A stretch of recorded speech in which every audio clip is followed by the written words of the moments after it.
Bismillah, alhamdulillah, salatu wassalamu ala man la nabiyya ba'dah, ala alihi wa sahbihi man tabi'ah. Kita mulai ya pelajaran hadis pada pagi ini. Kita akan membicarakan hadis yang keempat ya, yaitu apa? Keutamaan salat sunnah ya. Keutamaan salat sunnah. Jadi dalam syariah kita, syariat Islam itu ibadah kan dibagi jadi dua ya. Ada yang wajib, ada yang sunnah. Yang mana yang lebih banyak jumlahnya? Yang wajib atau yang sunnah? Mana yang lebih banyak jumlahnya, ibadah yang wajib atau ibadah yang sunnah? Ibadah yang sunnah, ya. Ibadah yang wajib sedikit, ya kan? Sholat lima kali sehari semalam, puasa pada bulan Ramadan, haji sekali cuma wajib, ya kan? Zakat wajib kalau sudah mencapai nisab dan haulnya. Nah, jadi ibadah yang wajib itu sedikit ya. Tapi ibadah yang sunnah banyak. Sholat sunnah berapa banyak dalam sehari semalam, ya kan? Salat sunnah rawatib aja ada 12, ya kan? Kemudian tambah salat duha. Ya, belum lagi kalau seorang muslim pergi ke masjid 5 kali sehari semalam. Dia disunahkan salat tahiyatul masjid 2 rakaat itu udah 10 rakaat. Ya. Tambah salat duha 2 rakaat paling sedikit atau 8 ya atau lebih dari itu. Ya kan? Jadi belum lagi qiyamul lail, salat witir. Jadi salat sunnah itu lebih banyak daripada salat wajib ya, lebih banyak daripada salat wajib. Demikian pula puasa yang wajib puasa Ramadan, atau kalau orang punya nazar, puasa nazar atau kafarah ya kan. Selebih itu nggak ada yang wajib ya. Dan puasa yang sunnah lebih banyak daripada puasa yang yang wajib ya. Ada puasa hari Senin dan hari Kamis, ada puasa al-ayyamul bid 3 hari setiap bulan ya. Kemudian ada puasa Nabi Daud ya. Kemudian ada puasa pada Tasu'a, Asyura, ada puasa Situl Ayyam min Syawal, 6 hari dari bulan Syawal ya. Dan seterusnya. Jadi banyak ibadah yang sunnah ya. Wajib zakat ya. Banyak sedekah-sedekah bentuknya yang lain di luar dari zakat yang wajib ya. Di samping haji ada umrah ya. Haji yang wajib cuma sekali, selebihnya adalah sunnah ya. Jadi ibadah yang sunnah itu lebih banyak daripada ibadah yang wajib ya. Supaya seorang tidak hanya mengerjakan yang wajib saja, tapi juga melaksanakan yang sunnah ya. Melaksanakan yang sunnah.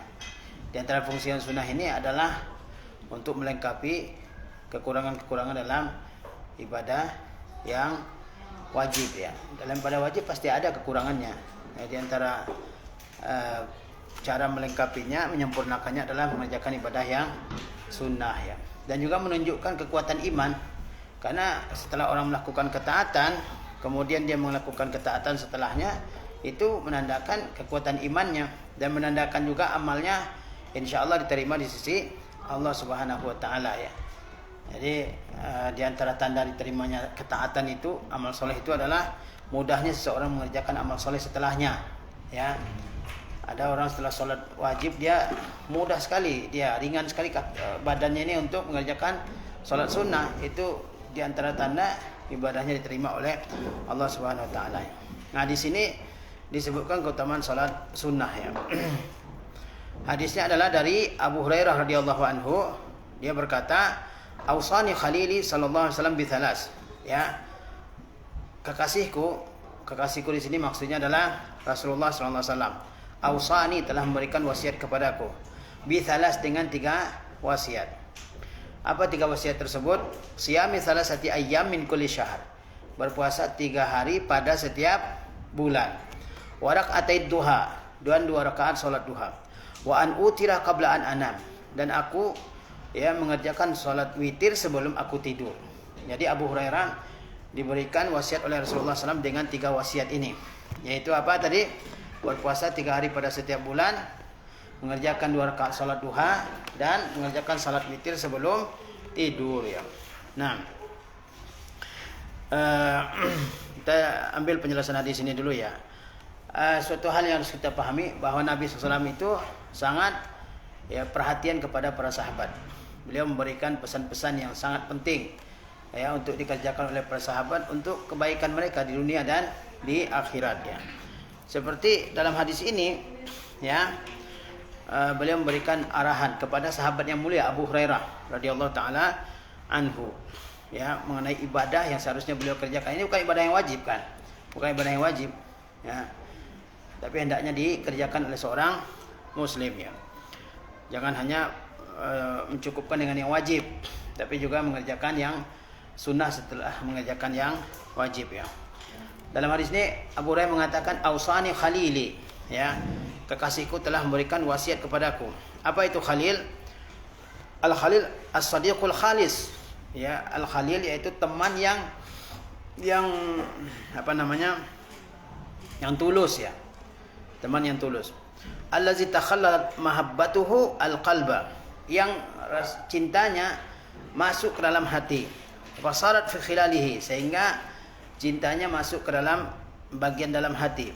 Jadi khalil itu adalah apa namanya, teman yang tulus. Yang orang berteman itu kan ada saling mencintai, ya kan? Nah, rasa cintanya itu sampai ke dalam lubuk hati seseorang. Nah, itu disebut dengan khalil ya. Disebut dengan khalil. Jadi enggak sembarangan. Kan teman ada juga teman ya enggak biasa ya, tapi ada teman yang rasa cinta kita kepada dia itu masuk ke dalam hati dia, dalam hati kita. Ya, nah, itu disebut dengan khalil ya. Sebagaimana Abu Hurairah ya terhadap Rasulullah sallallahu alaihi wasallam ya. Beliau sangat mencintai Rasulullah SAW, dan demikian pula para sahabat yang lain. Mereka adalah orang yang sangat mencintai Rasulullah sallallahu alaihi wasallam. Kemudian ya, al-wasiyah, apa makna wasiyah? Ausani, Rasulullah memberikan wasiat kepadaku. Apa makna al-wasiyah? Al-ahdu wal amrul muakkad, yaitu janji, al-ahd, janji, wal amrul muakkad, dan perintah yang ditekankan. Ya, perintah yang ditekankan atau suatu urusan yang ditekankan, ya. Jadi wasiat itu bukan sembarang wasiat kan, ya kan? Tapi janji. Jadi apa namanya? Rasulullah SAW menerangkan kepada Abu Hurairah agar mengerjakan 3 ini, ya. Dan Abu Hurairah berjanji akan mengerjakannya, gitu ya. Baik. Dalam riwayat ini dikatakan la ada'uhunna, ya, hatta amuta. Saya tidak akan tinggalkan 3 wasiat itu, kata Abu Hurairah, sampai saya mati. Jadi Rasulullah berikan janji kepada dia, ya. Dan Abu Hurairah menerimanya dengan senang hati. Bahkan dia mengatakan, saya tidak akan tinggalkan wasiat Rasulullah tersebut, 3 wasiat tersebut, sampai saya meninggal dunia, ya. Baik.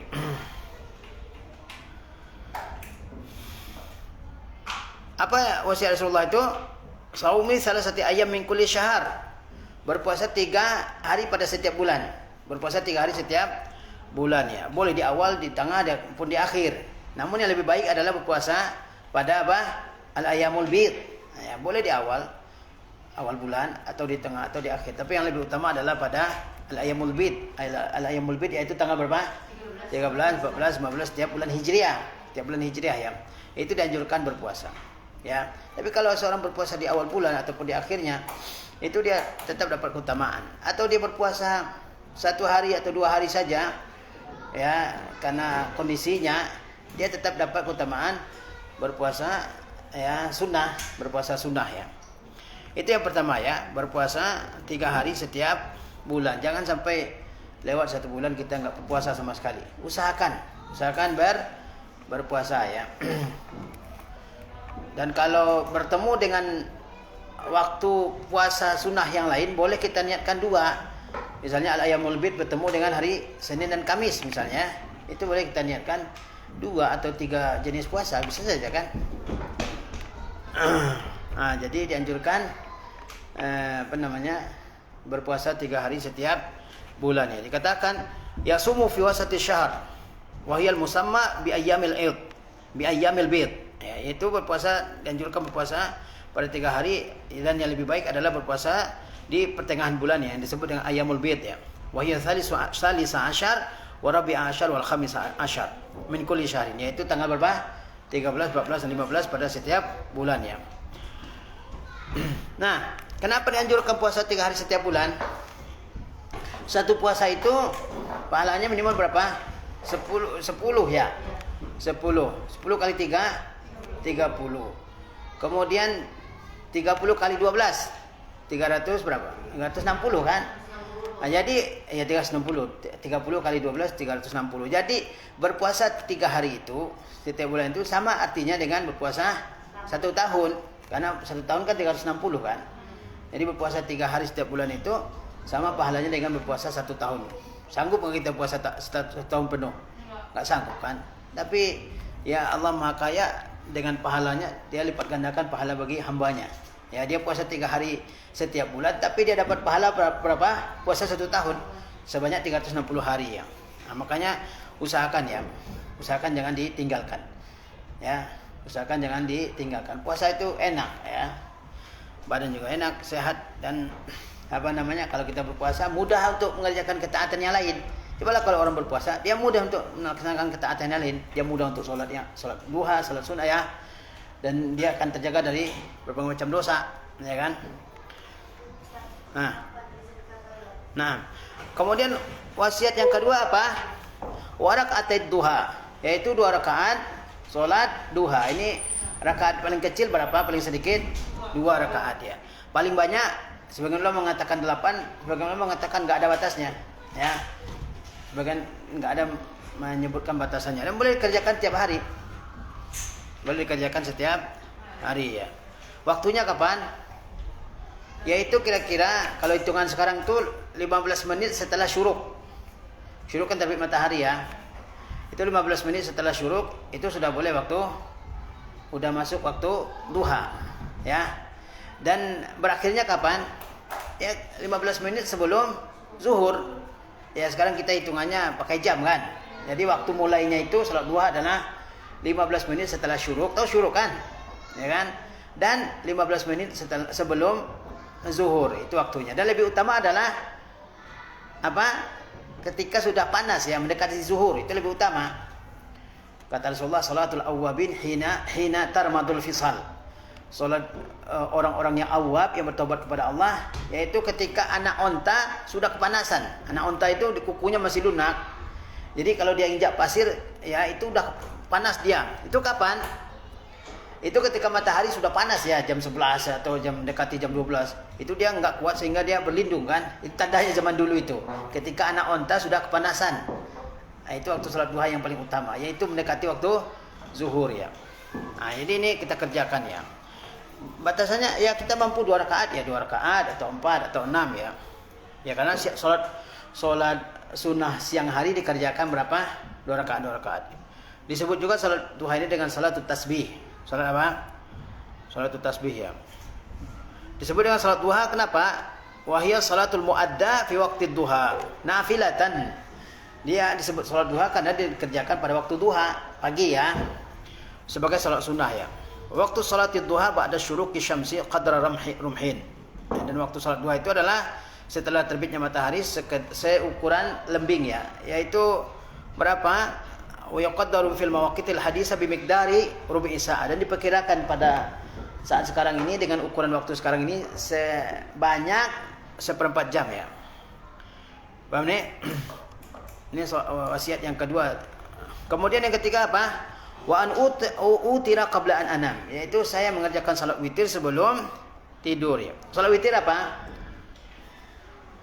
Apa salat witir? Witir mana witir? Wasyafi wal watri. Ganjil. Witir artinya apa? Salat dalam bilangan yang ganjil. Kan kita salat witir enggak pernah salat witir. Ya kan di Ramadan juga ada salat witir kan, tarawih kemudian witir. Witir kan jumlahnya ganjil. 1, 3, 5, 7 dan seterusnya ya. Taib. Nah, kenapa Rasulullah SAW mewasiatkan Abu Hurairah agar mengerjakan salat witir sebelum tidur? Padahal yang utama apa? Salat witir setelah tidur ya. Kenapa Rasulullah SAW menganjurkan Abu Hurairah untuk salat witir sebelum tidur? Nah, para ulama menjelaskan Abu Hurairah ini beliau kan penuntut ilmu. Beliau enggak punya pekerjaan seperti sahabat yang lain. Jadi Abu Hurairah itu memurajaah ilmu sampai malam, sampai tengah malam, hafal hadis segala macam ya. Jadi dikhawatirkan tidak terbangun di akhir malam.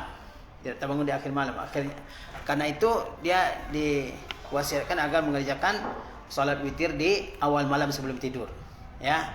Kalau orang yakin akan terbangun di akhir malam, maka lebih utama dia salat witirnya di akhir malam. Tapi kalau dia nggak yakin, mungkin capek siang hari, nggak bisa bangun di akhir malam, ya kan, di akhir malam waktu sahur. Sahur itu artinya akhir malam kan. Siapa yang yakin atau kurang yakin bisa terbangun, apalagi zaman dulu kan nggak ada alarm kan, sekarang ada alarm tidur lagi orang kan. Nah, kalau kurang yakin akan terbangun di akhir malam, maka hendaklah dia sholat witir di awal malam sebelum tidur. Kalau kurang yakin akan terbangun, ini kan banyak orang, kondisi orang beda-beda kan, ada kecapean, ya kan, terlalu capek siang hari, jadi dia nggak yakin akan terbangun di waktu qiyamul lail ya, di akhir malam. Jadi dia sholat witir di awal malam, itu boleh ya. Tapi lebih utama apa? Lebih utama apa? Sholat witir di akhir malam. Lebih utama sholat witir di akhir malam. Jelas nih. Tapi jangan ada juga persangkaan bahwa Abu Hurairah witirnya selalu di awal malam, tidak ya. Ya, para sahabat itu adalah orang-orang yang sangat bersemangat untuk melaksanakan ibadah ya. Nggak ada yang bisa kita tandingi ibadah para sahabat ya. Ya, ibadahnya, puasanya, sholatnya, tilawahnya, nggak ada yang bisa kita, jihadnya, nggak ada yang bisa kita tandingi. Nah, jadi hadis ini menjelaskan kepada kita 3 wasiat Rasulullah SAW kepada Abu Hurairah ya. Ini bukan untuk Abu Hurairah saja, ya kan? Abu Hurairah meriwayatkannya justru supaya diamalkan sebagaimana beliau, ya, bukan khusus untuk Abu Hurairah saja. Apa tadi 3 wasiat Rasulullah SAW? Puasa 3 hari setiap bulan. Kemudian mengerjakan minimal 2 rakaat sholat duha dan melaksanakan salat witir sebelum tidur. Mana yang lebih ringan bagi kita? Witir sebelum tidur atau witir setelah tidur? Sebelum tidur, yakin ya. Nah, yakin kalau sebelum tidur kita yakin bisa mengerjakan. Tapi kalau tidur dulu ya kadang nggak terbangun ya. Nah, jadi witir sebelum tidur ya. Taib. Nah, itu penjelasan hadisnya. Sekarang kita lihat biografi perawinya. Ya, namanya siapa? Abu Hurairah, nama aslinya adalah Abdurrahman bin Sakhar. Abdurrahman bin Sakhar Ad-Dausi, dari kabilah Daus ya, di Yaman. Ya, radhiyallahu taala anhu. Setiap kali nama sahabat disebut, kita ucapkan radhiyallahu taala anhu. Kalau dia dan bapaknya sama-sama muslim, radhiyallahu taala anhuma, ya. Seperti Abdullah bin Umar dengan Umar bin Khattab, kita ucapkan apa? Radhiyallahu anhuma ya. Ya, Abdullah bin Abbas dengan ayahnya Abbas, radhiyallahu anhuma. Ya, di masa jahiliyah namanya adalah Abdul Syams, hamba matahari, ya kan, ini nama dia di masa jahiliyah. Kemudian Rasulullah SAW mengubah namanya menjadi Abdurrahman. Jadi kalau ada nama-nama yang yang mengandung penghambaan kepada selain Allah, ya mungkin zaman jahiliyah dia harusnya diganti ya. Harusnya diganti. Ya. Jadi Rasulullah ganti namanya jadi Abdurrahman. Nama aslinya siapa? Abdul Syams. Ya, nama aslinya adalah Abdul Syams. Tapi setelah masuk Islam, Rasulullah ganti menjadi Abdurrahman ya. Kunyahnya adalah Abu Hurairah. Kunyahnya adalah Abu Hurairah ya. Kenapa dia sebut Abu Hurairah? Hurairah jamak dari Hirra, itu kucing ya. Hirra artinya kucing. Ya, kamu boleh sebut kittun, kittatun atau hirratun, hirrun ya. Apalagi sinaur, apalagi bahasa Arabnya itu. Jadi kenapa dia disebut Abu Hurairah? Dia membawa anak kucing kecil dibawa ya, sehingga dia dikenal dengan Abu Hurairah. Hurairah jamak dari Hirra, anak kucing, ya kan. Nah, tapi bukan berarti Rasulullah SAW memelihara kucing di rumahnya ya. Apa pemahamannya Rasulullah SAW suka kucing? Karena orang mengatakan Rasulullah itu dijadikan dalil untuk menyukai kucing sama sebagian orang kan. Sekarang kan orang lebih suka ngasih makan kucing daripada ngasih makan manusia. Kucing liar dikasih makan, ya kan? Lebih utama mana? Ngasih makan anak yatim, orang fakir, atau ngasih makan kucing? Lah manusia lah lebih utama kan. Sekarang kan orang berlomba-lomba di taman-taman kamu lihat, orang banyak yang bawain makanan kucing ya. Sementara situ ada pemulung, ada apa yang kelaparan, nggak ada yang kasih makan, ya kan? Makan kucing juga mahal kan. Taib ya. Jadi karena dia membawa kucing, melihara kucing, maka disebut dengan Abu Hurairah ya. Abu itu pemilik kucing mananya. Abu Hurairah pemilik kucing ya. Kemudian perjalanan hidup dan keutamaannya. Abu Hurairah ya hijrah pada tahun 7 Hijriah setelah perang Khaybar. Perang Khaybar adalah perang Rasulullah dengan orang Yahudi di utara Madinah ya. Khaybar itu wilayah subur di utara Madinah. Kira-kira 150 ya dari kota Madinah ya, 150 kilo. Di situ adalah tempatnya komunitas Yahudi. Ya, Khaybar ini kan wilayah Yahudi kan di Madinah, dan dia subur. Tapi orang Yahudi Khaybar ini selalu ya berkomplot sama musuh-musuh Islam. Dan perang Ahzab mereka juga ikut, ya kan? Kemudian juga memprovokasi kabilah-kabilah Arab untuk menyerang Madinah. Akhirnya Rasulullah taklukkan kan Khaybar ini. Dan apa namanya?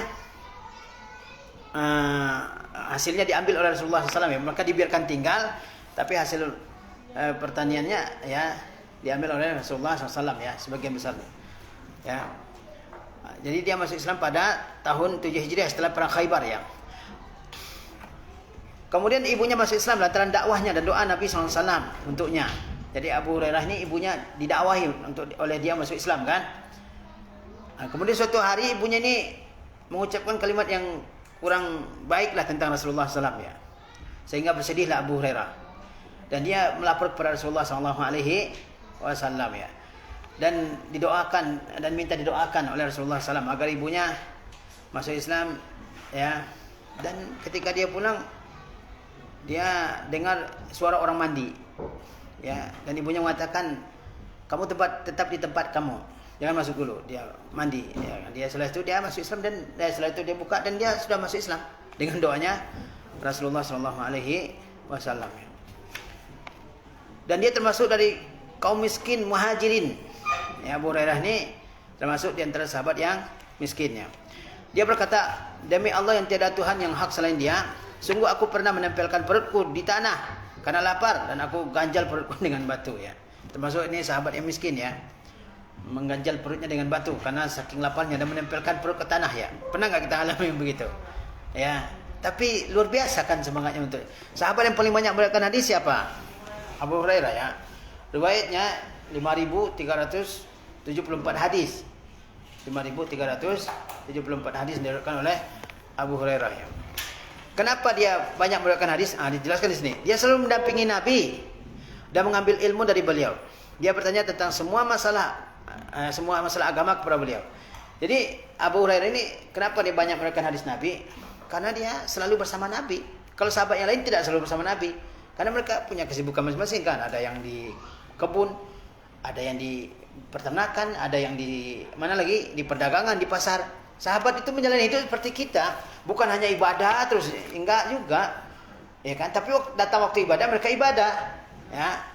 Rijalul la tulhihim tijaratu wala bai'un an zikrillah.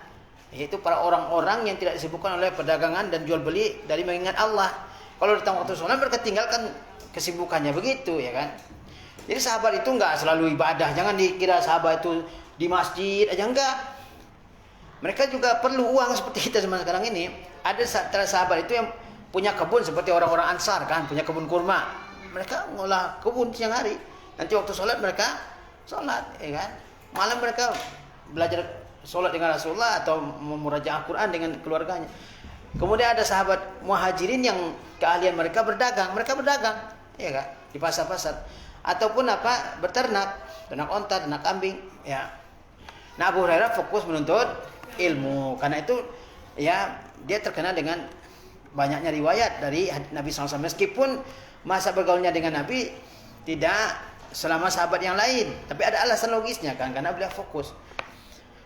Ya. Ahli hadis sepakat bahwa dia adalah sahabat yang paling banyak meriwayatkan hadis. Mengenai hal itu dia berkata, ya, kalian mengatakan bahwa Abu Hurairah menyampaikan hadis dari Rasulullah SAW. Aku adalah orang miskin yang menemani Rasulullah SAW. Ya, sering dalam keadaan lapar. Ya, lapar ini dijelaskan di bawah ya. Kenapa alasan lapar? Karena ya lapar tersebut, ya ia tidak ingin waktunya bersama Rasulullah terlewatkan. Dia lebih memilih tetap bersama Rasulullah daripada makan. Seperti itu ya. Entar kalau makan makan lama setengah jam, terlewatkan nanti bersama Nabi SAW. Jadi dia lebih pilih tetap lapar daripada berpisah dengan Nabi SAW, ya kan? Nah, kaum muhajirin sibuk, ini alasannya kenapa riwayatnya banyak. Kaum muhajirin sibuk berdagang di pasar, sementara kaum ansar sibuk mengurus harta mereka. Ya, aku pernah menghadiri majelis Nabi SAW di mana beliau bersabda, siapa yang membentangkan selendangnya hingga aku menyelesaikan kata-kataku, lalu dia menggenggamnya kembali, ini saya dia tidak akan lupa sesuatu yang dia dengar dariku. Jadi apa sebabnya Abu Hurairah banyak riwayatnya? Dia fokus, ya kan? Sahabat yang lain sibuk dengan pekerjaannya. Yang kedua, ada mukjizat dari Nabi SAW. Ya kan? Dia bukakan selendangnya, Nabi SAW pegang selendangnya, kata Rasulullah, siapa yang membentangkan selendangnya sebelum selesai ucapanku ini, maka dia tidak akan pernah lupa apa yang aku sampaikan kepada dia. Dan Abu Hurairah yang melakukannya, ya. Kemudian aku membentangkan selendangku yang aku pakai hingga beliau menyelesaikan pembicaraannya, lalu aku pun menggenggamnya. Demi Tuhan yang jiwaku ada dalam genggaman tangannya, setelah itu aku tidak melupakan sesuatu pun yang aku dengar dari beliau, ya kan? Nah, itu sebab-sebabnya, ya. Kemudian dia termasuk sahabat yang banyak mengambil ilmu dari Nabi SAW, dan beliau mengizinkannya untuk menulis hadis. Ya, di masa Rasulullah SAW hadis tidak ditulis kan, yang ditulis Al-Quran. Tapi ada ya sahabat yang diperbolehkan menulis hadis, di antaranya Abu Hurairah. Di antaranya adalah Abu Hurairah. Dan lihat di sini wafatnya, beliau wafat pada tahun 67 Hijriah dalam usia 57 Hijriah, afwan. Beliau wafat pada tahun 57 Hijriah dalam usia 78 tahun, ya. Di Al-Aqid, ya. Nah, inilah Abu Hurairah, ya. Sahabat yang luar biasa, ya, meriwayatkan hadis dari Nabi SAW, ya. Nah, tapi ada syubhat yang sering dilontarkan orang, yang bunyinya orang itu kata dia semakin banyak hafal semakin banyak lupa. Jadi kemungkinan hadis-hadis Abu Hurairah itu ya dia lupa, dia harus dia sampaikan lagi, ya, persisnya nggak seperti itu, ya kan? Ada yang syubhatnya seperti itu, ya kan? Padahal ya kita tahu ya orang Arab itu daya ingatnya luar biasa, nasabnya yang panjang bisa dia hafalkan, sejarah-sejarah yang lama itu dia bisa ceritakan dengan detail, ya, dari turun temurun, ya, meskipun nggak ada dicatat, ya. Apalagi ini Abu Hurairah bergaul setiap hari dengan Nabi SAW selama berapa tahun itu? Selama 5 tahun, ya. 5 tahun, ya kan? 7 sampai sekitar 5 tahun dia berguru pada Nabi SAW. Tapi dia berguru setiap hari, ya kan? Ada terus bersama Nabi SAW. Nabi yang memberi dia makan. Jadi tahu dia semuanya yang terjadi. Di saat sahabat lain enggak mengetahuinya, dia tahu sabda Nabi SAW. Di saat sahabat lain enggak ada. Sahabat lain kan tadi enggak selalu ada bersama Rasulullah SAW, ya kan? Nah, tapi Abu Hurairah selalu ada bersama Rasulullah SAW. Itulah menyebabkan dia termasuk yang paling banyak meriwayatkan hadis. Kan ada 7 orang sahabat yang paling banyak meriwayatkan hadis, ya. Yang pertama adalah Abu Hurairah radhiyallahu taala anhu, ya.